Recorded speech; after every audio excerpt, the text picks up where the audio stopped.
2026 జనవరి 3, 4, 5 తేదీల్లో గుంటూరులో ఆంధ్ర సారస్వత పరిషత్ ఆధ్వర్యంలో జరిగే 3వ ప్రపంచ తెలుగు మహాసభలను జయప్రదం చేయండి. రండి, తెలుగువాడి ఘనతను, తెలుగు భాష గొప్పతనాన్ని ప్రపంచానికి చాటి చెబుదాం. 3వ ప్రపంచ తెలుగు మహాసభలను నెంబర్ 1 ఓటీటీలో ఉచితంగా వీక్షించండి. నెంబర్ 1 ఓటీటీకి ఎటువంటి చందా చెల్లించకుండా నెంబర్ 1 ఓటీటీను ప్లే స్టోర్ లేదా యాప్ స్టోర్ నుంచి మీరు డౌన్లోడ్ చేసుకుని మా ప్రసారాలు ఉచితంగా వీక్షించవచ్చు. ప్రకటనల కొరకు సంప్రదించాల్సిన ఫోన్ నెంబర్ 7893935555.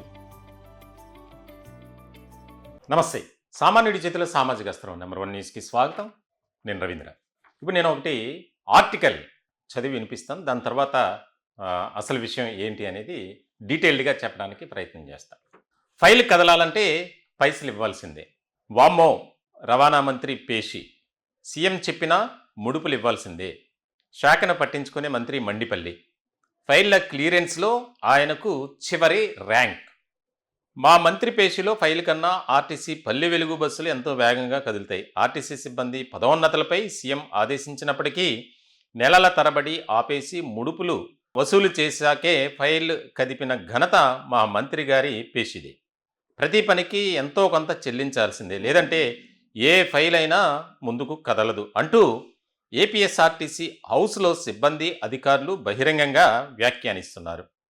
రవాణా శాఖలో పనిచేసే వారి పరిస్థితి మరీ ఇబ్బందికరంగా ఉంది. ఆదాయం వస్తుందిగా తెచ్చివ్వండి అని పేషీలో డిమాండ్ చేస్తున్నారు. ఎవరైనా డబ్బులు తీసుకున్నట్లు ఫిర్యాదు వచ్చిన వెంటనే కమిషనర్ మనీష్ కుమార్ సిన్హా చర్యలు తీసుకుంటున్నారు. అడ్డు అదుపు లేకుండా దండుకుంటున్న కొందరు రవాణా అధికారులపై ఏకంగా రవాణా కమిషనరేట్ నుంచే ఏసీబీకి వివరాలు వెళ్ళాయని తెలుస్తుంది. లంచం తీసుకుంటే కమిషనర్తో సమస్య, లంచం తీసుకోలేదు, వాటా ఇవ్వలేమంటే మంత్రి పేషీలో కుదరదు అంటూ వాపోతున్నారు. ఇట్లా చాలా కీలకమైనటువంటి ఒక ఆర్టికల్ ఆంధ్రజ్యోతిలో ప్రచురితమైంది. దీనికి సంబంధించి చాలా విషయాలు ప్రస్తావించారు. ఆ ఇద్దరే కీలకం. మంత్రి పేషీలో అధికారిక ఓఎస్డీగా ఆర్టీసీ అధికారి విశ్వనాథ్ నియమితులయ్యారు. రిటైర్డ్ ఈడీ కోటేశ్వరరావును అడిషనల్ ఓఎస్డీగా మంత్రి నియమించుకున్నారు. నీటిపారుదల శాఖ ఉద్యోగి చైతన్యను పిఎస్గా తీసుకున్నారు. ఉత్తరాంధ్రకు చెందిన ఓ ఎమ్మెల్యే మాజీ మంత్రి సిఫార్సు మేరకు ఇటీవల మరో వ్యక్తిని తీసుకున్నా ఇప్పటివరకు అధికారికంగా ఆదేశాలు ఇవ్వలేదు. రవాణా, ఆర్టీసీతో పాటు క్రీడలు, యువజన సర్వీసులకు సంబంధించిన ఫైళ్ళన్నీ ఇక్కడ నుండే కదలాలి. ఈ ఫైళ్లు చూసే అధికారం ఉన్న అధికారి వాటిని పట్టించుకోవట్లేదు. ఇలా చాలా కీలకమైనటువంటి అంశాలను ప్రస్తావిస్తూ ఆర్టికల్ వచ్చింది ఆంధ్రజ్యోతిలో. చాలా కీలకమైనటువంటి చర్చ దీని మీద జరుగుతుంది. అసలు ఎందుకు ఈ రకమైనటువంటి ఆర్టికల్ వచ్చింది దాని మీద ఒకసారి మనం పరిశీలిస్తే గనక, ఇటీవల ఉద్యోగ సంఘ నాయకులు కానీ అలాగే కొంతమంది మంత్రులు కలిసి సంయుక్తంగా చర్చలు జరిపారు. డే అంతా నడిచాయి. ఆ రోజు సాయంత్రం అక్టోబర్ 18వ తేదీన ముఖ్యమంత్రి నారా చంద్రబాబు నాయుడు దగ్గర కూడా దాదాపుగా 3-4 గంటలు చర్చలు జరిగాయి. ప్రధానంగా ఉద్యోగులు ఏదైతే డిమాండ్ చేస్తున్నారో వారికి రావాల్సినటువంటి పెండింగ్లో ఉన్న బకాయిలు చెల్లించాలని, అలాగే ఐఆర్ ఇవ్వాలని, పిఆర్సీ గురించి. దానికి సంబంధించి ఒక ముఖ్యమైనటువంటి అంశంగా రవాణా శాఖలో ప్రధానంగా ఏపీఎస్ఆర్టీసీ అక్కడ పనిచేస్తున్నటువంటి వారు ఎప్పటి నుంచో సరైనటువంటి పదోన్నతులు లేక వారికి చాలా కష్టంగా మారింది. దీంతో ఎంత పని చేసినా అంతే అన్నట్లుగానే మాపై చిన్న చూపు ఉంది అనే అసంతృప్తి, వ్యతిరేకత చాలా ఉంది. వాస్తవానికి రాష్ట్రానికి ఆదాయ వనరులు సమకూర్చేటువంటి డిపార్ట్మెంట్లో ఏపీఎస్ఆర్టీసీ ఒకటి. దాన్ని కాస్త మార్చారు, పబ్లిక్ ట్రాన్స్పోర్ట్ డిపార్ట్మెంట్, పీటీడీ. దీనికి సంబంధించి ప్రభుత్వం చాలా కీలకమైనటువంటి నిర్ణయం తీసుకుంది. ఏదైతే పడుతున్నటువంటి ఇబ్బందులను ఎదుర్కొంటూనే మనం సంక్షేమ పథకాలతో పాటు ఆయా వర్గాలు ఉద్యోగులకు సంబంధించి మేలు చేయాలి అనే విధంగా నిర్ణయాలు తీసుకున్నారు. ఇటువంటి సందర్భంలో ఈ రవాణా శాఖకు సంబంధించి ముఖ్యంగా ఏపీఎస్ఆర్టీసీలో ఏళ్ల తరబడి చేస్తున్నటువంటి వారు అక్కడే ఉన్నారు. అంటే వారికి ఎలాంటి పదోన్నతి లేదు. పదోన్నతి ఉంటే వారికి ఎన్నో లాభదాయకంగా ఉంటాయి. జీతం పెరగటం అని, అలాగే అనేక రకాలుగా వెసులుబాటు ఉంటుంది. ఇటువంటి సందర్భంలో వారికి ఏళ్ల తరబడి ఎటువంటి ప్రమోషన్స్ లేక కాస్త అసంతృప్తిగానే పనిచేస్తున్నారు. ఇలాంటి సందర్భంలో ఆ విషయంపై కూడా చర్చ జరిగింది. ఆ మీటింగ్లో ఎన్నో చర్చనీయాంశమైనటువంటి టాపిక్స్ ఉన్నాయి, ముఖ్యమైనటువంటివి. ముఖ్యంగా ఐఆర్ కానీ పిఆర్సీ కానీ పెండింగ్లో ఉన్నటువంటి బకాయిలు కానీ విడుదల చేయాలి అనే అంశాలతో పాటు ఏపీఎస్ఆర్టీసీలో ఉన్నటువంటి ఉద్యోగులకు సంబంధించి పదోన్నతులు ఇవ్వాలి అని చెప్పి దానికి సంబంధించి మనం మినిట్స్ కూడా ఒకసారి పరిశీలిస్తే చాలా అంశాలను ప్రస్తావించారు. అందులో ప్రధానమైనది appointment of pay revision commissioner, sanction of interim relief, sanction of the pending DAs, payment of the accumulated employees dues, sanction of surrender leaves. ఇట్లా చెప్తూ 10th విషయానికి వచ్చేసరికి promotion to PTD staff, public transport department, ప్రజా రవాణా విభాగానికి శాఖకు సంబంధించి అంటే ఏపీఎస్ఆర్టీసీని దీన్ని మార్చారు. వారికి ఇవ్వాలి అనేది కూడా చర్చనీయాంశమైనటువంటి అంశంగా అక్కడ జరిగింది.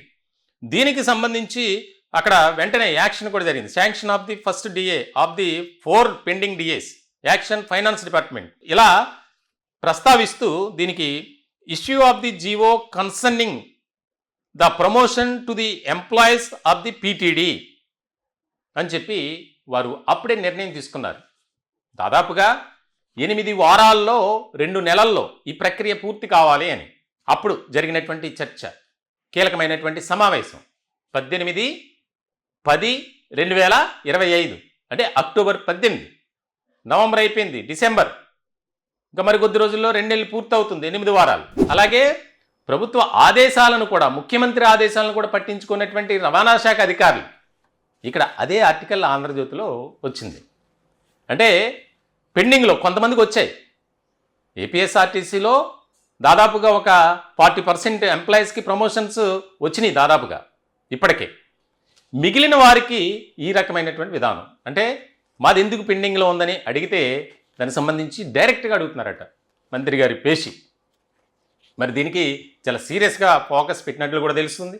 ఎందుకనంటే తాజాగా ముఖ్యమంత్రి కానీ ఉప ముఖ్యమంత్రి కానీ చంద్రబాబు నాయుడు అలాగే పవన్ కళ్యాణ్ పరిపాలనాపరమైనటువంటి అంశాలకు సంబంధించి చాలా క్లియర్ కట్గా వెళ్తున్నారు ముందుకి. మరి వెనుకున్నటువంటి వారు అధికారులు కావచ్చు, మంత్రి చుట్టూ ఉన్నటువంటి వారు కావచ్చు, ఎవరైనా కావచ్చు, మరి ఇలా వ్యవహరించడం ఏంటి? ఈ రకమైనటువంటి నిర్ణయాలు తీసుకోవడం ఎందుకు? ఎందుకు ఇలా లంచాల కోసం, ముడుపుల కోసం బాధిస్తున్నారు, వేధిస్తున్నారు అని చెప్పి ఇది ఇప్పుడు ఒక చర్చనీయాంశమైనటువంటి టాపిక్గా మారింది. ఎప్పటి నుంచో చర్చ జరుగుతుంది డిపార్ట్మెంట్లో. కానీ ఎప్పుడైతే ఆంధ్రజ్యోతి అంటే కూటమికి అనుకూలంగా ఉండేటువంటి మీడియా, అందరికీ తెలిసినటువంటి విషయం అది.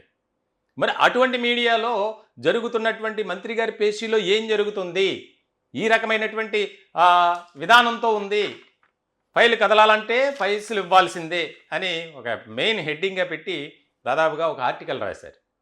ఆర్టికల్లో పేషీలో ఏం జరుగుతుంది, ఎందుకు అలా జరుగుతుంది, దానికి కారకులు ఎవరు, బాధ్యులు ఎవరని.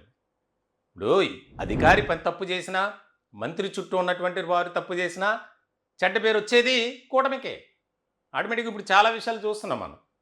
సో ఇటువంటి సందర్భంలో మరి ఆ మంత్రి ఏ రకంగా దీన్ని ఛాలెంజ్గా తీసుకుంటారు, ఆ డిపార్ట్మెంట్లో ఆ పేషీలో వస్తున్నటువంటి ఆరోపణలు కానీ అవినీతికి సంబంధించి దాన్ని ఎట్లా బ్రేక్ వేస్తారు, ఎవరి మీద అయితే ప్రధానమైనటువంటి ఆరోపణ వినిపిస్తుందో వారిని మరి చర్యలు తీసుకుంటారా, లేదా మన మనిషే కదా అని ఉదాసీన వైఖరితో ముందుకు వెళ్తారా అనేది చాలా కీలకంగా మారింది.